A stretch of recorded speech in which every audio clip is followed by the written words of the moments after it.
Yeah, Brave Token, Sky Striker, DPE. The builds have become pretty popular. I've been very heavy on the Go Second build for quite a while now. Just kind of felt like floodgating and locking people for a change. Make games a bit shorter, a little bit easier on myself, honestly. Nothing too crazy in the build. All right, just a Sky Striker deck ready to go. Also, I'd like everyone to know this is the TCT Invitational. This is going to be the second one of the year so far. This is going to be second place Ross. Oh, yeah, I guess that, yeah, worth mentioning.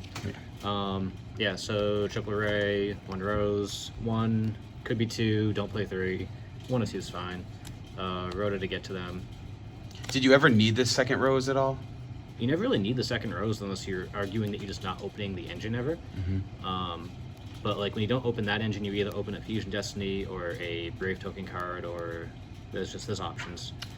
I did brick on having too many striker monsters multiple times though, which isn't that bad. It's still playable, you can still get into DPE, but yeah, like it's just... Well, it's a valid enough reason to keep one. It's tough to break a board with. So drones, 1 field spell, 1 shark cannon, multi-roll, afterburner, engage, and triple anchor. The striker package kind of just keeps on getting smaller. Obviously, amazing, pretty cool against like DPE, kind of amazing. This, half the time I only use it to proc Dagda, and I whiff on it every time anyway. And these get sided out kind of often, but like going second is still really good. Afterburners is nice. I like seeing that in the main. Yeah, it's always good to get that like +1 off with it. It's so bad drawing going first. Although you still send it off the adventure card, so it's fine. Very basic DP engine, nothing to say there. Adventurer, pretty standard. I'll count Foolish as part of that because I only ever send Temple off of it, unless I need like Rose is fine to send off of it too, I guess. So you're only doing the 2 Enchantress and the 2 right? Yeah, so I'm fine with this. I like that at 2. I kind of wish I had the 3rd copy of this. I wasn't going to play this package, and then Tim was kind of like, hey, you should try this. So I was like, sure, I'll play like a small package of it.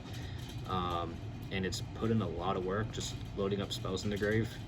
2 card Scythe Lock or 1 card DP.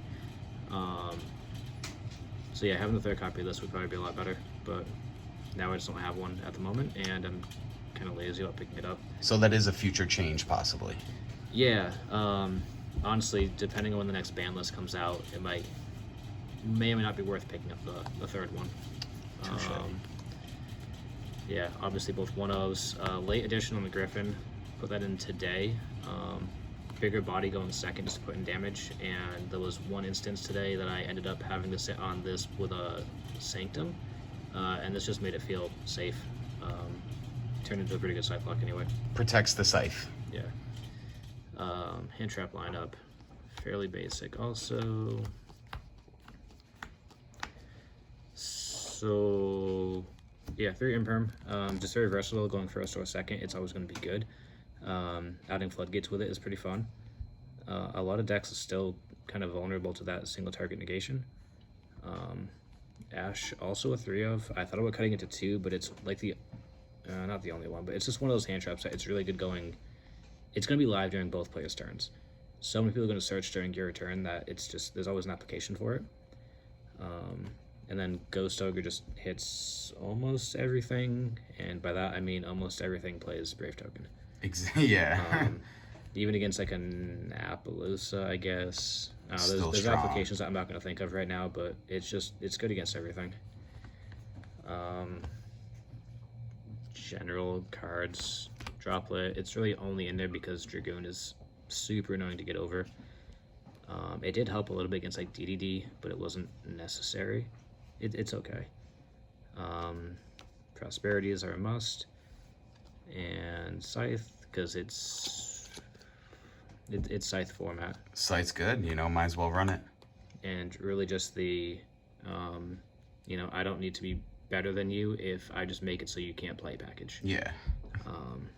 Yeah, just... I mean, if you could play, if your deck can allow auto-win cards, might as well put it in there. Yeah, definitely. I mean, Summon Limit hits literally everything. Yeah. I mean, even a deck like this, where it's like, oh, you're in a Hayate, you're done.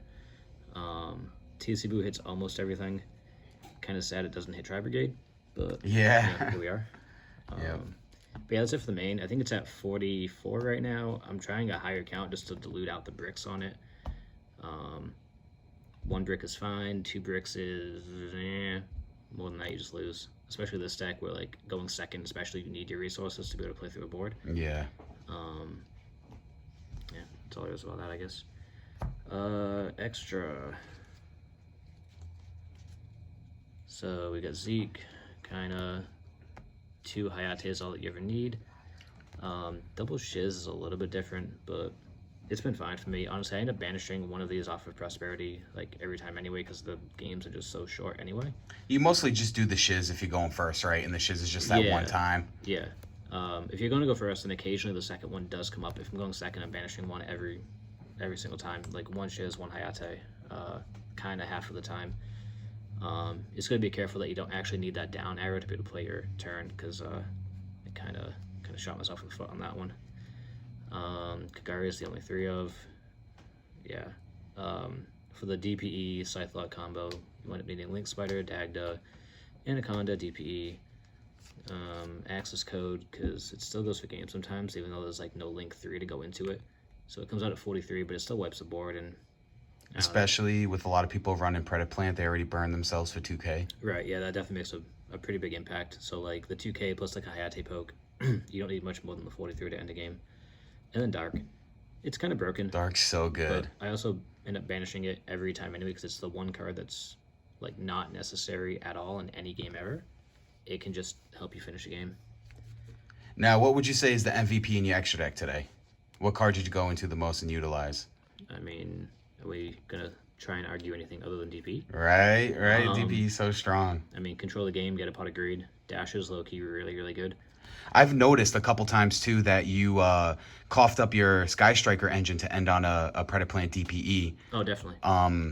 Is there a reason for that? Would you rather have the DPE recursion, or would you rather have the Ray active in the grave? Yeah, I mean, no one really lets you ever bring the Ray back anymore.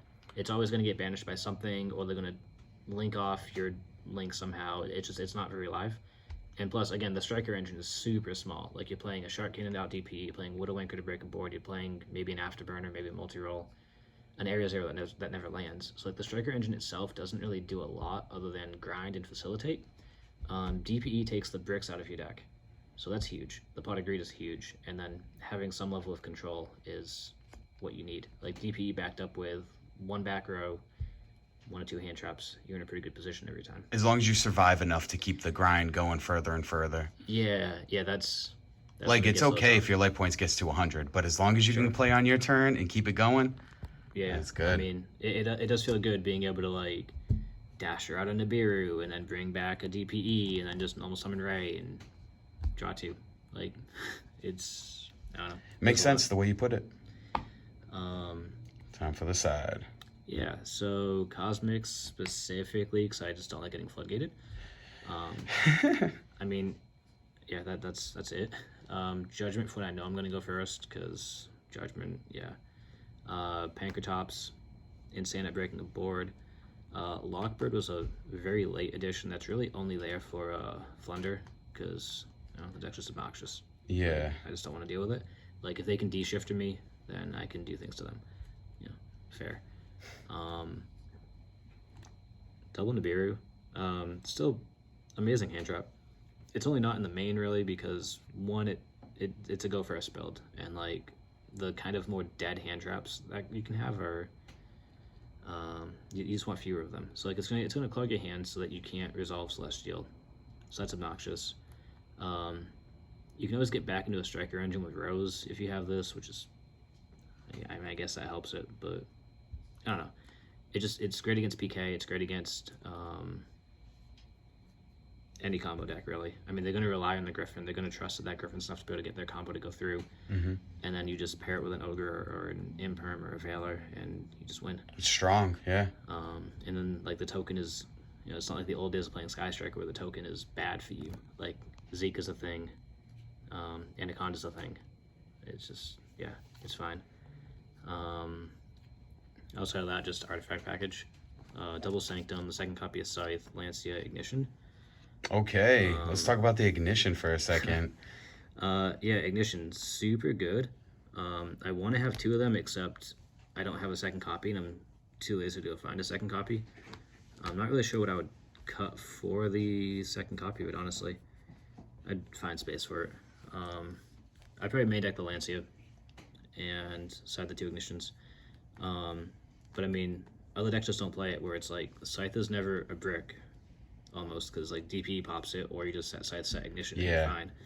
If your deck is able to go into DPE pretty easy and you hard draw the Scythe, that's even better. Yeah, it makes you less susceptible to hand traps. Then obviously Lancia for Flunder, PK, Dry Brigade, whatever. It also kind of protects the cards that you get off of multi-roll if you wind up in a grind game. So that's pretty cool. But yeah, I do think this should probably be in the main. Just so when you turn to Scythe lock someone, if you know what they're playing and they're not playing a deck that goes into the extra deck a lot, you have the other option. And then, yeah, second copy of that would be great. All right, sweet. Is there anything about the deck that you would change? Main, side, extra? Probably go to 45 for the third copy of Right, and then find something to cut for the Lancia. I don't know what right now, but I'm sure there's something there that it doesn't really need to be there. Try and make it work. Yeah, really. All right, you want to talk about your matchups today? Sure. Round 1 was Earth Machine. Game 1 was TC Boo. Game 2 was DP Control. He didn't really get much of a chance to do anything. Round 2 was Sharks. Kid's pretty bad, so it's kind of a free win. Round 3 was DDD. I don't remember much of that one. Game 1, I know I definitely lost. And by definitely, I mean I think I lost game 1 in that one. He just put his board together. I didn't have enough to out it. I think I opened opened double droplet and some other kind of awkward things. I just didn't have enough card economy to be able to break through it. Game 2, I think I Scythe locked him. And then game 3, same thing as game 1. He made his board, only now I had resources to break through it. And yeah, I remember seeing game 3. Simplified game state kept popping his scales with DPE. It's really all that you need. And then, he got real upset about playing Small World.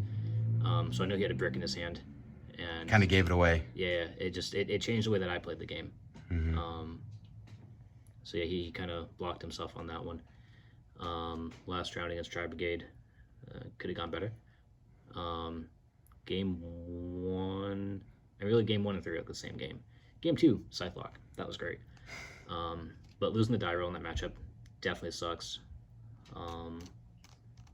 Game 1, he established DPE Revolt, and I just have enough resources to be able to get through it and also stop the follow-up.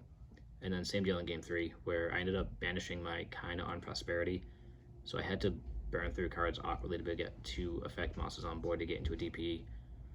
So that just kind of ruined your resources a little bit. But yeah, I mishandled it on my part, and I mean, honestly, shout out to Sheldon, who was piloting the deck, where he has adapted his play against Striker a lot in the past 6 months or so.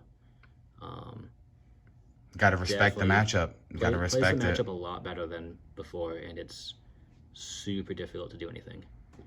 So yeah, that's a bit frustrating, but yeah, it works. Once you learn the matchup, you gotta adapt. A lot of people don't really adapt to Sky Striker as much because they're seeing the top meta decks and Scythe everywhere. Yeah. So. Yeah, I mean, Striker can definitely just be a Scythe deck, but it has more to it than that, obviously. Like the board breaking that it has is, I think, some of the best that you can come across. Oh yeah, Striker will always be top deck. Now, is there any shout outs you want to give? I mean, we're here at almost 11:30 with the shop owner standing back here, allowing this to happen. So shout out to Mike for running this whole thing. Shout out to Tim for also running this whole thing and being a terrible Shark player. I appreciate that. I want 2 losses with the 2 best. No, Tim's good. Yeah, no, it is nice having a small local. I think we only typically have around 50, I'd say around maybe 15 max on any given night. But there's really not any terrible players. Like, you don't get any of those wasted rounds where you're just playing against someone that's on fluffles or whatever. Yeah, there's some good players, and it accumulates every month. So it's just Yeah. like the points just keep going up, up, and up. Yeah, like realistically, I played. I mean, 3 out of 4 rounds are pretty meta anyway, right? I mean, Earth Machines, I guess, kind of rogue still, right? Yeah, it's rogue. But like, it's not like a completely terrible deck. I wouldn't say Shark's meta though. It's not. That's one that I wasn't counting. Oh, okay. I So was concerned you were counting Shark and not Earth Machine. I don't know, man. No, no, 3 no. toads and you know, like double toed Utopia's or Utopic's pretty solid. Off like sure. 2 cards. Yeah, it's a lot of fun. It's a lot just of fun. gets there. Especially when you forget to activate Droplet before he uses Toad. Yep, that. All right, guys, don't forget to like, subscribe, comment on the videos, please. If you guys have any questions about the deck profile, feel free to reach out. We'll answer all questions, and we're out of here.